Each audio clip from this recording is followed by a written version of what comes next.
साल 1955 कोलकाता के एक साधारण बंगाली परिवार में एक लड़की का जन्म हुआ। नाम था ममता बनर्जी। ममता बनर्जी परिवार अमीर नहीं था। बचपन में ही उनके पिता की मौत हो गई। घर की हालत ऐसी थी कि कई बार ममता बनर्जी को पढ़ाई के साथ छोटे मोटे काम भी करने पड़े। लेकिन बचपन से ही उनका स्वभाव बेहद तेज और बेखौफ माना जाता था। कॉलेज पहुंचते ही उन्होंने छात्र राजनीति में कदम रख दिया।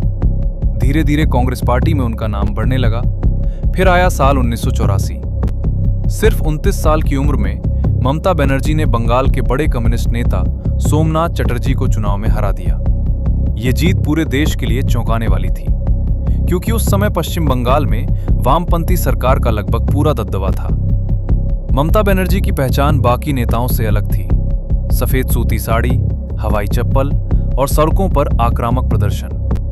इसी वजह से लोग उन्हें दीदी कहने लगे। 90 के दशक में कांग्रेस के अंदर उनका प्रभाव काफी बढ़ गया, लेकिन पार्टी नेतृत्व से टकराव भी बढ़ने लगा। और फिर 1998 में उन्होंने अपनी अलग पार्टी बना ली। नाम था ऑल इंडिया तृणमूल कांग्रेस।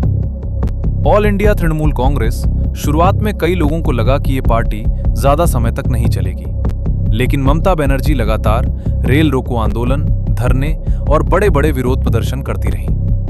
फिर आया सिंगूर आंदोलन। किसानों ने जमीन अधिग्रहण का विरोध शुरू किया और ममता बनर्जी उस आंदोलन का सबसे बड़ा चेहरा बन गई। इसके बाद नंदीग्राम हिंसा ने पूरे बंगाल की राजनीति बदल दी। लोगों का गुस्सा वामपंथी सरकार के खिलाफ बढ़ने लगा। और फिर आया साल 2011। 34 साल से सत्ता में बैठी लेफ्ट फ्रंट सरकार हार गई। ममता बनर्जी पश्चिम बंगाल की पहली महिला मुख्यमंत्री बन गई। इसके बाद कई सालों तक बंगाल की राजनीति लगभग पूरी तरह उनके इर्द गिर्द घूमती रही। महिलाओं के लिए योजनाएं, गरीबों के लिए स्कीम्स और मजबूत ग्राउंड नेटवर्क की वजह से उन्होंने 2016 और 2021 का चुनाव भी जीत लिया। लेकिन समय के साथ आरोप भी बढ़ने लगे। विपक्ष ने उन पर भ्रष्टाचार, हिंसा और भर्ती घोटालों जैसे आरोप लगाए। 2021 के बाद बीजेपी ने बंगाल में तेजी से अपनी ताकत बढ़ानी शुरू कर दी और 2026 का चुनाव आते आते पूरा बंगाल दो हिस्सों में बंट चुका था।